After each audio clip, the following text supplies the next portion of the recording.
தம் கிருபை பெரிதல்லோ என் ஜீவனிலும் அதே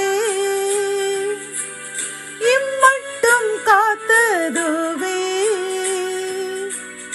இன்னும் தேவை கிருபை தாருமே இன்னும் தேவை கிருபை தாருமே.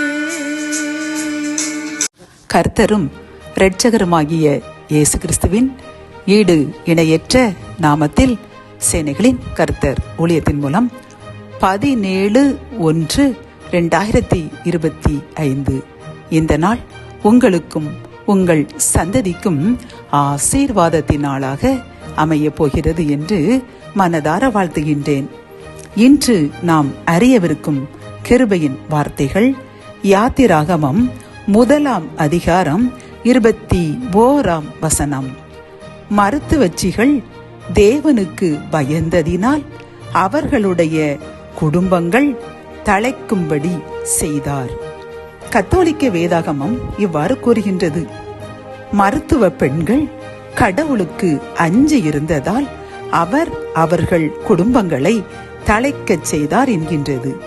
பிரியமான சகோதர சகோதரிகளே, இந்த கிருபையின் வார்த்தைகளில் நாம் அறிந்து கொள்ளும் அருமையான ஒரு காரியம் என்னவென்றால், மருத்துவச்சிகள் தேவனுக்கு பயந்தார்கள். அதாவது இந்த நிகழ்வு நாம் அனைவரும் அறிந்ததான்.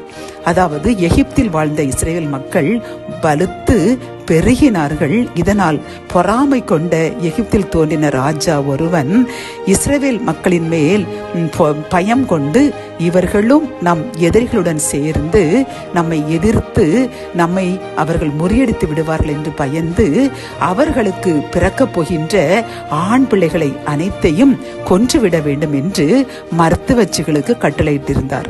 ஆனால் பிரியமானவர்களே, மருத்துவச்சிகள் என்ன செய்தார்கள் பார்த்தீர்களா?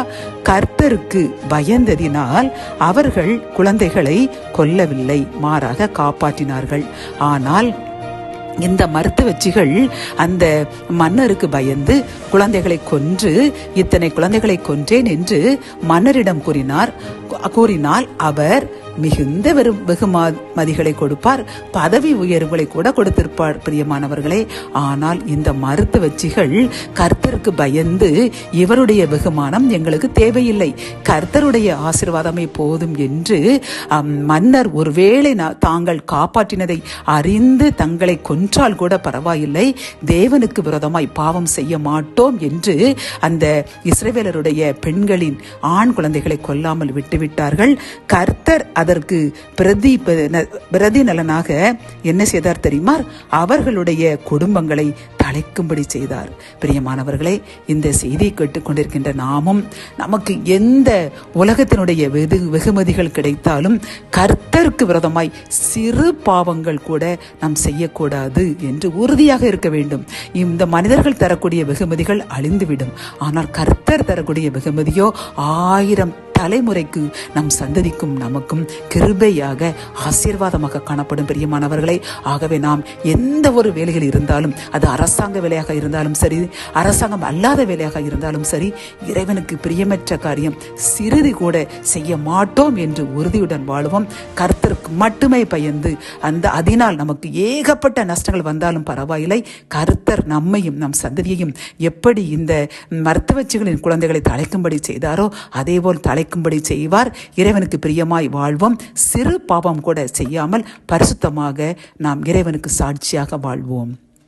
ஜபம். என் அன்பு தகப்பனே, இந்த கிருபையின் வார்த்தைகள் மூலமாக மருத்துவச்சிகள் தேவனுக்கு பயந்ததினால் அவர்கள் குடும்பங்கள் தழைத்தன என்று பார்க்கின்றோம். அப்பா, இந்த செய்தியை கேட்டுக்கொண்டிருக்கின்ற நாங்களும் எந்த சூழ்நிலை வந்தாலும் உமக்கு பிரியமற்ற காரியங்கள் செய்ய மாட்டோம், எங்கள் வேலையிலும் மற்ற எந்த காரியங்களும் என்று என்னுடன் சேர்ந்து யார் யாரெல்லாம் உறுதி எடுக்கின்றார்களோ எங்கள் உறுதியை ஏற்றுக்கொள்ளுங்க, ஆசீர்வதியுங்க. அதன் மூலம் எங்கள் குடும்பங்களையும் தழைக்கும்படி செய்யுங்க. மீட்பர் இயேசுவின் மூலம் ஜபம் கேளும் நல்ல தகப்பனே, ஆமேன்.